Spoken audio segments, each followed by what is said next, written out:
World War III will be like the one that Einstein predicted. He said, I don't know what weapons will be used in World War III, but in World War IV, they'll be using sticks and stones. Prepare for shock and awe. Gold, silver, copper, and zinc. This 30-cent a share company could be looking at life-changing gains. Even Resource Capital Inc., a $1 billion private equity fund made up of expert mining analysts and investors, just quietly took an 18% stake in the company. Learn more at crushthestreet.com/hardassets. Hello, everyone, and welcome into crushthestreet.com. My name is Kenneth Amaduri, and I'm here today with Gerald Celente. He's a trend forecaster and publisher of the Trends Journal.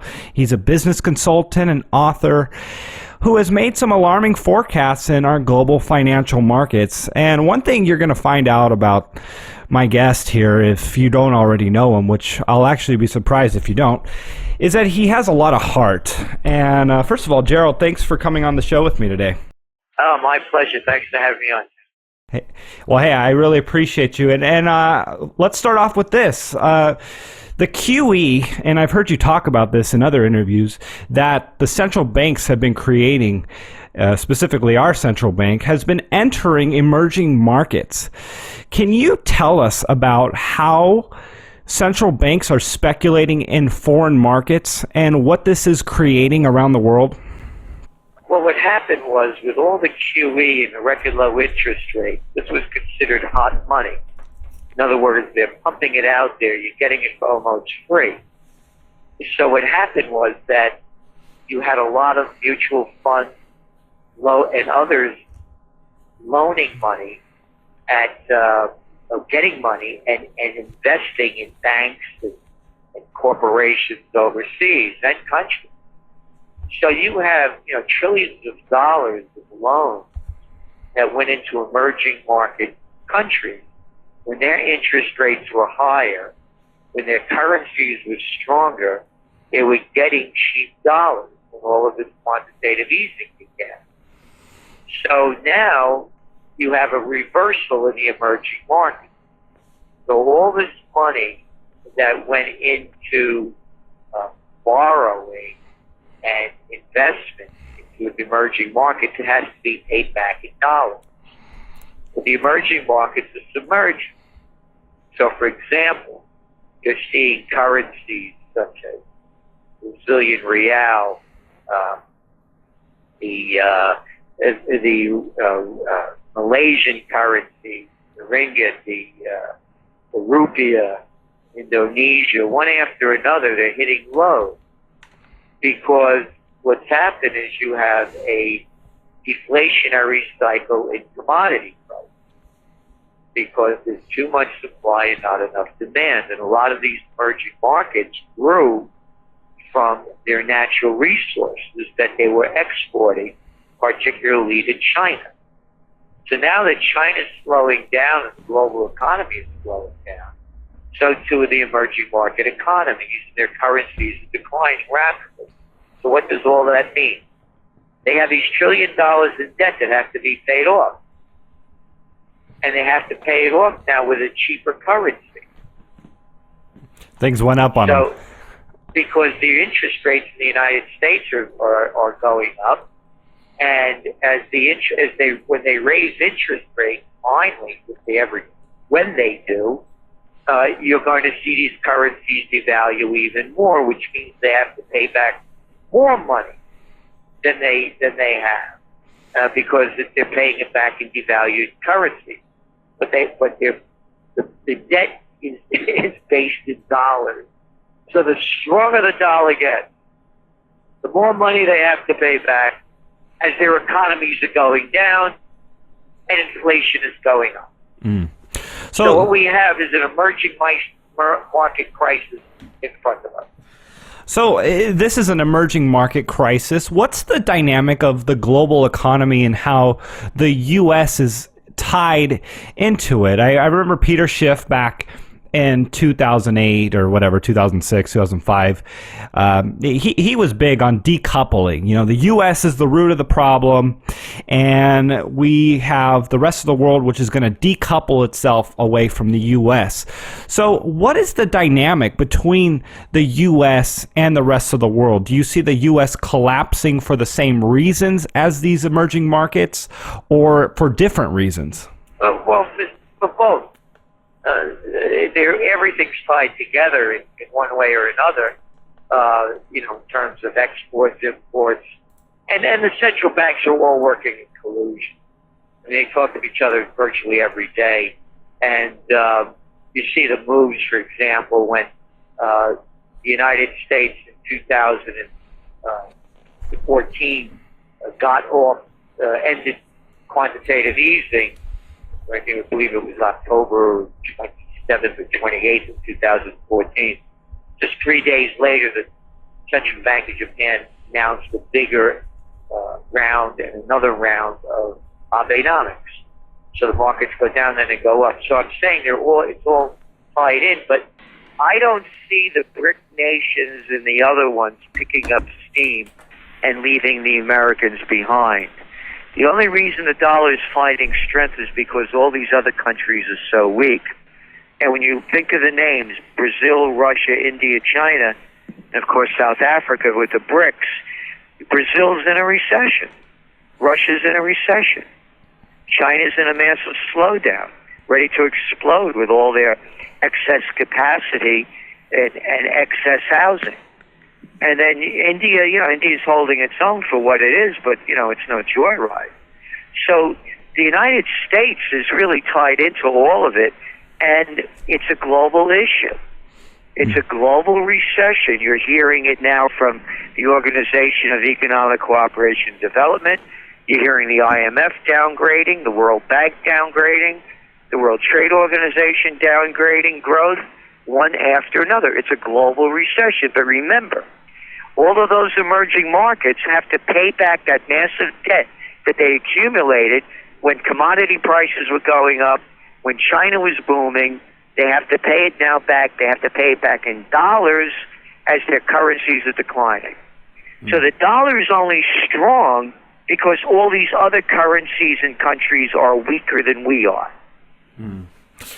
China, their stock market had a big correction. The Shanghai Composite this year, it went down from its high, roughly 40%, and we've seen it come back some. But it's worth noting that they actually are up roughly 50% from January. Do you think this is just all on air? I know that's kind of a softball for you, but just guys like Jim Rogers, he's all for the China and the emerging markets, and I'm just curious, are you not as optimistic, and is this like the first leg down for much more pain to come in the future? When you look at the Chinese equity market, the government boosted that after the housing market started to collapse. And when you look at the players in the Chinese market, 80% of them, it's the retail customer. It's the people playing lotto, basically. And those are facts. So it was a juiced market. It's not a real market. And the other factor is the only reason it's rebounded is because of the Chinese, the national team, they call it, the intervention, pumping in hundreds of billions of dollars, buying up equities, pulling stocks off the market that are going down, prohibiting people from selling grade A shares for 6 months, and prohibiting shorts. The market's it's a totally rigged market, and China is on the verge of a massive collapse, as we see it. In 20 years. From 1995, China's debt was $500 billion. In 20 years now, it's approaching $30 trillion. Wow. How are they going to pay it back? So those numbers can't be ignored. Yeah. No, I know. And I think it's a shock to people because a lot of us, especially in the alternative news and maybe those that just weren't as educated, really thought that the U.S. was the one that was going to suffer the most. And, we kind of gave these other countries the benefit of the doubt that maybe they had their ducks in a row a little better than we did. And the U.S. was going to fall off the map.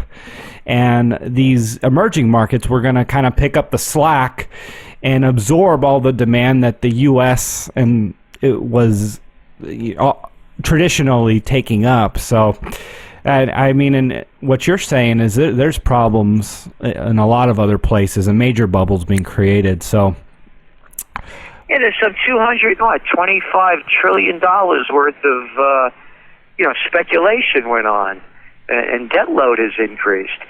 So, since this whole quantitative easing scheme began.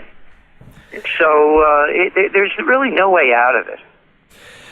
Gerald, I want to still talk about the dollar here, but talking and shifting gears a little bit to the petrodollar, could Russia beat the U.S. in a World War III, and are you concerned of an imminent war happening? World War III will be like the one that Einstein predicted. He said, I don't know what weapons will be used in World War III. But in World War IV, they'll be using sticks and stones. What do you mean by that? Well, in other words, it'll be complete annihilation. Uh-huh. I mean, anybody that thinks Russia's going to go down they're out of their minds. Let's put this in perspective. The Americans can't win in Afghanistan. And he's fighting these guys with what? Rifles and I don't even, they're barely on horseback. They can't win in Iraq. They destroyed Syria. You got one losing event after another. They're going to beat Russia? Anybody thinks they're going to beat Napoleon. He took, 423,000 men to Moscow, came back with 10,000. Hitler launched the largest military offensive in world history. The largest. And he lost. You don't beat the Russians. They're not going anywhere. So to have war with them is insanity. But insanity rules. All you have to do is watch the presidential reality show, and it's live and in person. This little boy, this little kid, Marco Rubio, I can't stand these guys, by the way, most of them. And he's the kind of guy I hated in college and high school. That was the brown noser, the suck up, the debater on who wanted to be class president. He made this moronic comment that the jihadists and the terrorists hate Americans because we let our girls go to school and women drive cars. He actually said that. He actually said that in the last debate. Yeah. How could anybody? This is a game show. It's not a debate. So what I'm talking about is that it's total dysfunction. You have stupid, ignorant people like that little clown of a boy and like the rest of them. Shooting their fat mouths off, and none of these guys could fight their way out of a paper bag. Not one of them. Not a man among them. And they're talking about war with Russia. We got to get rid of the jihadists. We got to degrade and destroy. It's sickness. They're mentally ill. And nobody wants to call a spade, a psychopath, or a sociopath. Listen to that clown Carson.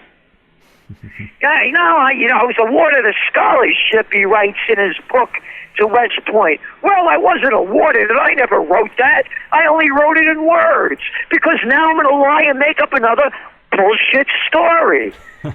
And he goes on, they offered me. What did they offer you? One lying little piece of crap after another. So when you're talking about war, you heard George W. Bush an insane guy in front of everybody's eyes. He could barely walk and chew gum at the same time, sends America to war against Afghanistan. You're either with us or you're with the terrorists. And the people buy the BS. There's no courage out there. There's no self-respect. Because if anybody with courage and self-respect, they'd be in the streets right now. It's gone in this country. Mr. Celente, I wanted to ask you, and it kind of ties into this with the ignorance in our politicians, but this dynamic with this new world order, do you really think that the leaders at the top are in on it? And I say that with quotations, in on the military-industrial complex, in on this, whether you want to call it a conspiracy or not, to establish a dominance with our world reserve currency in the Middle East? Or are they just puppets for groups and select people behind? There's no conspiracy theory as I see it. And I'll give you the perfect example as to why what you see is what you get. You saw the new book come out by George Bush Sr., where he goes after Cheney for pushing the war against Iraq.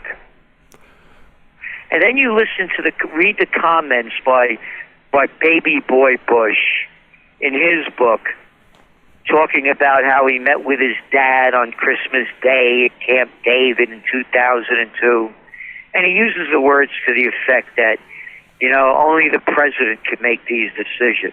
Well, I have the quote right here, actually. Let me pull it up. He said,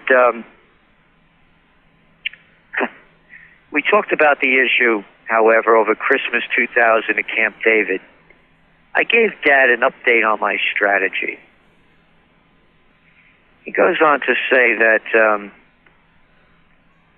where is it? His father says to him, you know how tough war is, son. You have to try everything you can to avoid war. No, he doesn't. He doesn't know how tough war is. George Sr.'s never been in. And he goes on to say, the younger former president said he made the decisions on his own. I never asked Dad what I should do. We both knew that this was a decision that only the president could make. This was a decision that only the dictator, only the emperor, only a sick little creep like George W. Bush could make. The people let them do it. They want to make an excuse that there's something going on that they can't see because they're afraid to believe the fool that they see is the fool in charge. Oh, the banks, everybody knows they're rigging the game. You talk about the economy, they just appointed three new Fed heads for banks around the country. Dallas, Philadelphia, Minneapolis. Where are they from? Goldman Sachs. Who's the guy running who's running the European Central Bank over there? Mario Draghi. Where's he from? Goldman Sachs. Who's the guy running the bank over in England, the Bank of England? Mark Carney. Where's he from? Goldman Sachs. There's a common denominator here. But I'm saying the common denominator is what you see is what it is. Right. So there's nothing, is this going on? Is that going on? They're doing it in front of your face. Yeah. Too big to fail. Who was the guy that brought that on? Henry Paulson. Where did he come from when he was Treasury Secretary, before he was Treasury Secretary in the Bush? Goldman Sachs. Low-life guy who killed Glass-Steagall Act. Put it into play. Robert Rubin. It's a $150 million job after deregulating the financial sector from Citigroup. Where did he come from? Goldman Sachs. Is there a conspiracy theory? It's not a conspiracy theory. It's robbery and murder. So they're behind the donations. They're behind the central banks. They're behind they got a lot of power, and they're able to influence the decisions of our leaders. So, is it fair to say? Is it fair to say? Fascism. Is it fair to say? No, really, it's the merger of state and corporate powers. By definition, that's fascism. Wow. Yeah, that's Mussolini's definition, not mine. Trump says he's going to come out and he's not going to be influenced by special interests. Is this something you believe? I believe Trump for who he is and what he is. If you like Hitler, you love Trump. He's a guy. He's a power-hungry, self-serving egomaniac. It's all about me.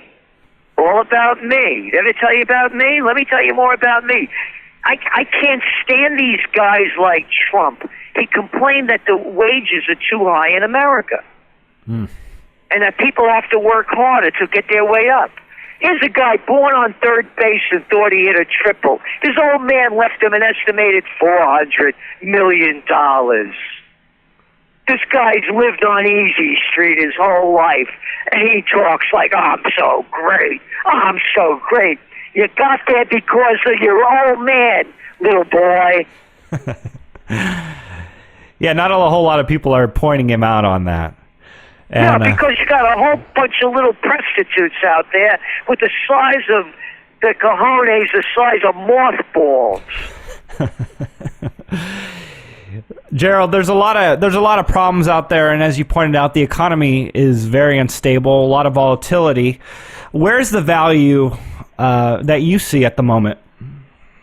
Well, the only values that I see, and again, I don't give financial advice. I'm still bullish on gold, even though gold is getting whacked.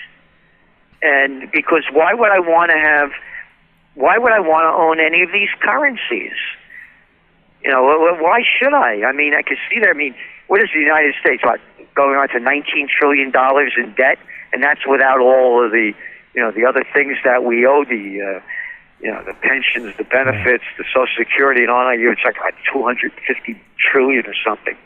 And why would I want to have the Chinese yuan when they have their debt to GDP ratio is 200 and something %, or yen, or lira, or Turkish lira? Why would I want to have any real? So of course I'm still bullish on gold because at some point this thing is going to collapse. And I also I have to say with real estate, depending what market you're in. When I talked about China. Money's flooding out of China, flooding out of emerging markets. So there's 7.3 billion people in the world, and the ones with money are going to go to safe haven places. So real estate like London, New York, San Francisco, the better cities. I could see it, continuing to be pretty solid, even if there's a down blip. But long term in those kind of cities, the trend line is up because you have so much money, so many people leaving so many different countries to find safer havens. Again, that could change in a day. If there's a terrorist strike, I remember. I'm in New York. I remember what happened on 9/11, and how many people. I'm upstate New York now. And how many people flooded up here, to get away. So something like that happens, the whole game changes. But absent of that, I still see real estate in safe places as being, a good investment. Anything having to do with aging and health care, have aging global population. So anything, in those kind of areas, say clean food, water, all those things are going to continue to grow and market share of them. And then you look at, there's going to be a lot of opportunities too, because as the bigs keep getting bigger, they leave market gaps. And you can see it going on as we're speaking with Macy's. Macy's bought up all these other companies years ago, and when you buy up all these companies and take on so much debt, and you have very thin profit margins, when things turn down a little bit, you really get whacked, and they're getting whacked. So they're going to leave market opportunities. Same with Walmart, same with all of them. So it's not all gloom and doom. And the best part about it is if the people would wake up and realize all they have to do is tune into the presidential reality show and look at the cowards, freaks, and fools running it. And that the opportunity to do something new has never been greater. The people are ready for it. But it's up to we, the people, to make it happen. Right. So, it's not that I'm not a gloom and doomer. When you look what's going on in Catalonia, in Spain. Now they're talking about secession, and it's becoming a reality. The small party, the Cup Party, came out of nowhere. Regular people did it. And that's what Americans have lost the fight for. And we could, we could do it. We could change this. So the opportunity, as I see it, has never been greater. Well, that's great advice right there, and I agree with you.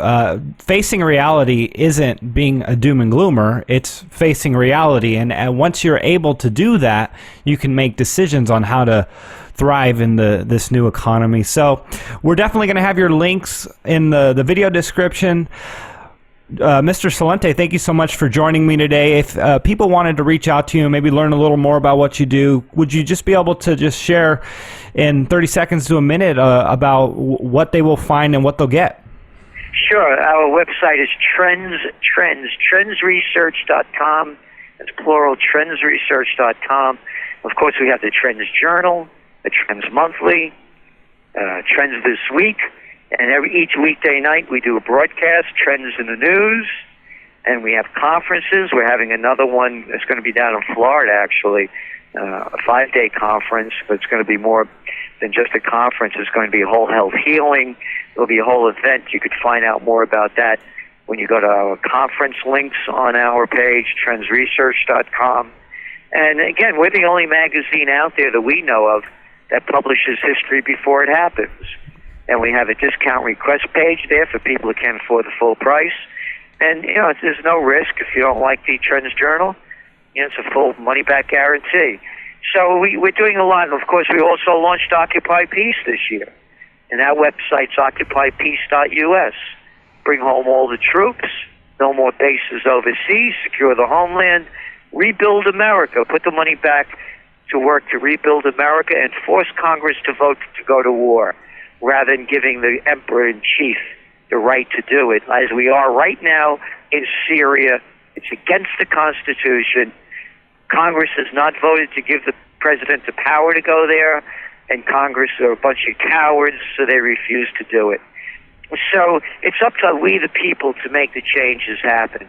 And again, if they could do it in Spain, we could do it in the United States. Mr. Celente, thank you so much for all that you do, and thank you again for coming on the show with me. I really appreciate it. We'll hopefully do this again in the future. Okay, my pleasure. All the best. Thank you.